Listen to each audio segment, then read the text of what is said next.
Are you just as curious as we are about that after credit scene at the end of Doctor Strange and the Multiverse of Madness? If you are, stay tuned because we're going to be talking all about that right now. What's up, everybody? Rob and Chris here from the Jersey Comic Crew, and as I just said, we're talking about that after credit scene in the Multiverse of Madness. So if you haven't watched the movie or if you don't care about spoilers, you know what to do, guys. Pay attention. Now, Chris, I know a lot of people are out there talking like, oh, why is this scene so important? Doctor Strange gets a third eye. They're going to have to make a new kind of glasses for him when he reads. And this beautiful purple lady comes on the screen. Me and you both know who that character is. Very important to Doctor Strange in his comics. And, you know, I am very excited to see this person because it's his future lover, his wife. Forget Rachel. Forget Rachel McAdams, basic human. We're going to get an evil Doctor Strange. Basic human? Yeah, we don't want no humans for our superheroes. Yeah, no more of this on-again, off-again thing. Yeah. We need someone in there. But yeah, no, Clea's great. Very excited for Clea in the Marvel Cinematic Universe. That's her name, Clea. Yeah, thank you. Yes, and very excited for Charlize Theron to be in the Marvel Cinematic Universe. Great actor, great character. I gotta say, I think I was the only person who knew who she was in my theater, and that was a little sad of how nerdy I really, like, realizing how much of an uber nerd I really am, going, oh, it's Clea, and everyone's, like, on Wikipedia looking up who she is. Who's this purple lady? Yeah, like 80,000 phones came up to people's faces to figure out who she was. But Clea is a great character, guys. She is the Sorcerer Supreme in the Dark universe, as we saw when she opens up, like, with that dagger to the next universe. She's also the niece of Dormammu. She's related to the evil Dormammu himself. True. So that's going to play an interesting role. We know last time we saw Dormammu, obviously, Rob, was the end of Doctor Strange 1 when he literally beat him by rage quitting 40,000 times. It's a perfect way to put that. So it's going to be an interesting kind of maybe reunion. Maybe they have to work together to fix this incursion. And my overall hope, Rob, is that this is what kind of starts this multiversal issue, right? We thought we were going to get this in Multiverse of Madness. You and I were talking about it in our full review, guys. If you guys haven't seen that, make sure you go check that out. But we didn't get anything involving like, hey, there's an issue with the multiverse here, not necessarily referencing Loki or Kang or, you know, any of those other incursion points or those nexus points, but kind of realizing that something is definitely wrong here. The one thing I like about this after credit scene of Doctor Strange going into the dark dimension, looking at it from an Earth point of view, not even looking at it multiversal, if you guys will, for a second, or Doctor Strange. This takes Doctor Strange off the board, right? Doctor Strange is in a dark dimension doing his own thing. So all you have left is Wong and, you know, Wong's crews where he beats up street people like Abomination and the rest of the Avengers. So when they're making this new Avengers team, you can't rely on Doctor Strange to be there to fix all your problems. He's doing his own thing, which means when there's a big, dark, demonic, magical threat on Earth, you're going to have to trust Wong and the Midnight Suns and his group of people he's going to be putting together, essentially the Dark Avengers, the Mystic Avengers, that's going to be there while Doctor Strange is away. So this is a perfect kind of setup, because if Doctor Strange was there, he's going to try to do it all on his own. I don't really see Doctor Strange is going to reach out to all these people, and I don't think Doctor Strange knows anybody, right? Doctor Strange knows the Avengers, and that's it, and these are all the goody two-shoes. We know Juan has friends in a darker circle, like I mentioned before. He's fighting people in underground fight rings. He probably knows all these other people. It's going to be better for him to get friends and do it with a community, if you will. Maybe, yeah. I think the other issue, right, is Doctor Strange knows people, but he doesn't know where they are, right? Thor's God knows where, literally, no pun intended. And Hulk, who the hell knows where Hulk is at any time, right? And everyone else is kind of scattered across the board. Wanda's, you know, under some rocks, and everyone else is kind of scattered or dead. So Wong, knows some people. We saw Shang-Chi, maybe bring Shang-Chi into the fold in the next one, right? I was kind of hoping that in the movie where we're seeing the defense. I'm like, this would be a great Shang-Chi cameo right here, where he comes in with the 10 rings and helps out.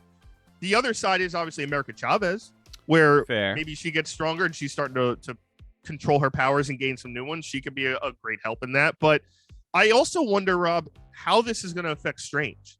Because we got to bring it back. We got to bring the conversation back to Strange. What's going to happen with him? Yeah, like his cause and effect is going to be interesting in the future, because his whole point of this film was to kind of figure out that he wasn't happy and kind of face that, right? And now he's corrupted by the Darkhold. He has the third eye. He's going into the dark dimension. I've said dark a lot of times already.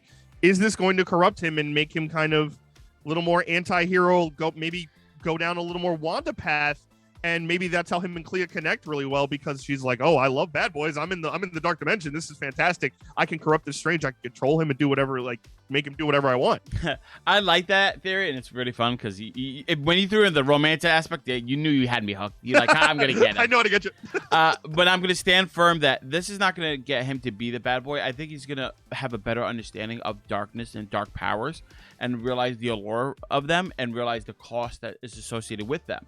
Because he went through it firsthand. This is going to make him a more well-rounded Sorcerer Supreme when he does take on that mantle again. He's going to say, I've been to the dark dimension. I understand what dark magic users do. I understand all this kind of stuff. And that's why it's so important to avoid that as much as you can and stay on the path of good and light. I think this next movie is going to give us more of a magical education, if you will, as audience members and to Doctor Strange. We know Doctor Strange is a Sorcerer Supreme. We really haven't seen him do a lot except like spells and stuff like that. I think this is where he's going to get that level up, Chris, where we see in like Thor Ragnarok, for Thor Love and Thunder, where he's pretty much a god and he's going to get even stronger. Doctor Strange, he has to rely on the cloak to fly, right? Cool, but we know in the comics he's stronger than this. We know in the comics he doesn't need that little wrist thing to make portals.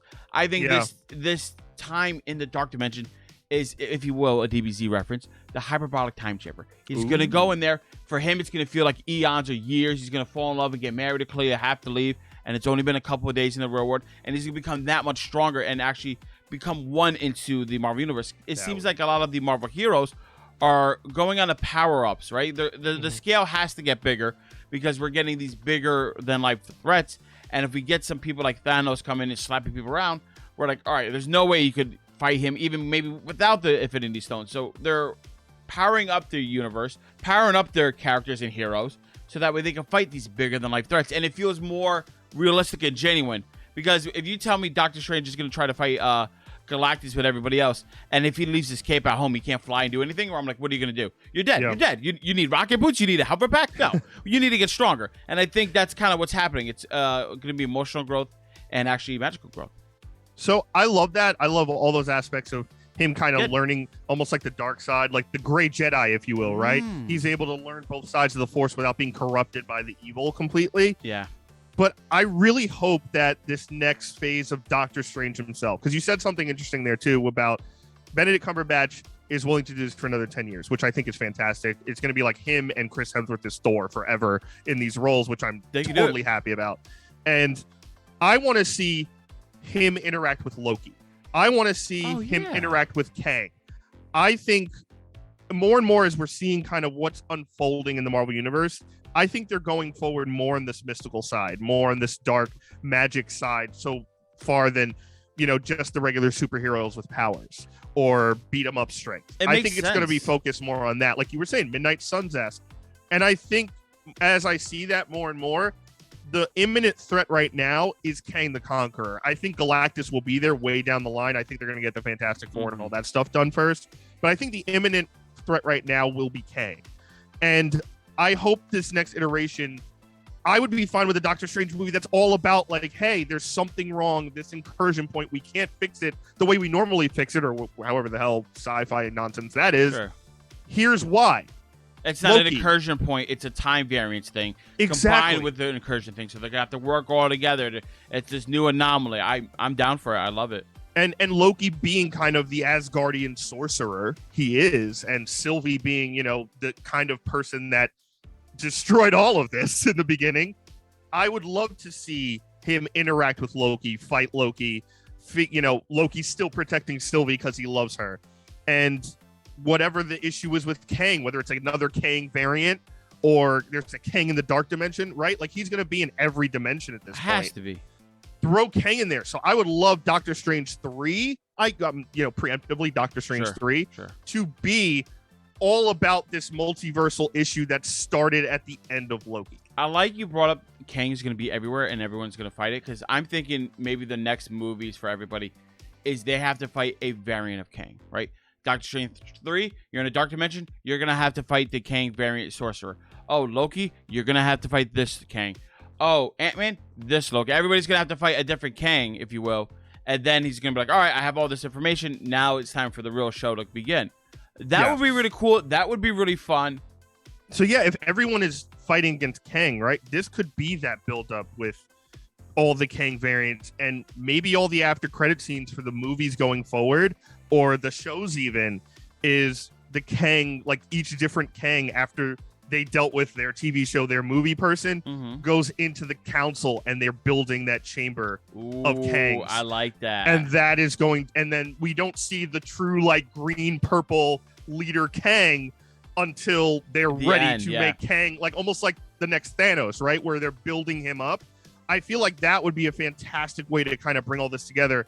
And then we see the real Kang who's like, all of you failed. You're all disgraces, and like kills his entire Kang Council, so he's the last one standing. That would be I think that'd be really cool. And the fact that Kang messes with time and like everything, he could be how we get the mutants and Reeds and everything. We don't need it to be, multiverse with Doctor Strange. But one thing I want to say about Doctor Strange before we go, guys, is I really hope that this next movie and the future of the MCU continues to build Doctor Strange in a way that he becomes this mentor and this voice of reason for the rest of the characters. We kind of got that glimpse in No Way Home where Spider-Man goes to Doctor Strange. There's no real like father, not necessarily father figure, but there's no like authority figure in Marvel right now. Like Falcon and he's Captain America now, and all these other characters. They're cool, very important, but like still like there's not that trust that you had behind them like you had with maybe Iron Man or Captain. And even then you were like, all right, these guys are a little bullheaded. Doctor Strange, we know he's arrogant, but now we're like, okay, let's keep building this Doctor Strange character up. Let's like, all right, I could trust Doctor Strange. We need like somebody that we could trust making the decisions. And before, unfortunately, Chadwick Boseman passed, if that role was Black Panther, I would I could trust Black Panther. I could trust him to lead and do that. So maybe that goes into, instead of him being the Sorcerer Supreme, he's like, I have to lead the Avengers because nobody else could do it. That might be cool. That would be cool. And I think we're going towards that. And I think we got a glimpse of who that person is.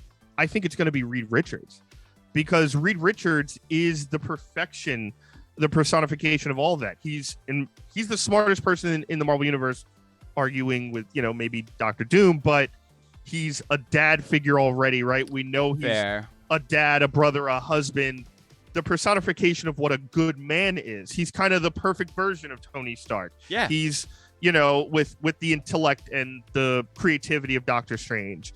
I think Doctor Strange is great for that right now, but there's still a lot of self-work, as we just saw, that he still has to go through to fix himself, right? Like Steven has a lot of issues to work out, whereas I think Reed is going to be like, nope, he's just like the perfect human, and his flaw is that he works too much and kind of ignores his own family for the sake of others. So hopefully we see John Krasinski again as the Reed Richards of the MCU. Hopefully it's, kind of this personification that we need for the stabilization of the Avengers and everyone else and everything else that's going to happen in the future that we don't even know. But I think we are going towards that, Rob, and I'm really excited to see it. With that being said, guys, we want to hear your thoughts and theories down in the comments below. What do you think is going to happen for the future of Doctor Strange and the MCU? And what do you think that after credit scene really means? Guys, thank you so much for watching. Give us a thumbs up, really helps the channel out a lot. If you're new, subscribe and turn on notifications. You do not want to miss any more of our Dr. Strange Multiverse of Madness talk. We have more videos coming to you. And if you missed anything, it is right here on the channel always. And I am Chris Heller. That is Rob Moran. We are the Jersey Comic Crew, and we'll see you next time.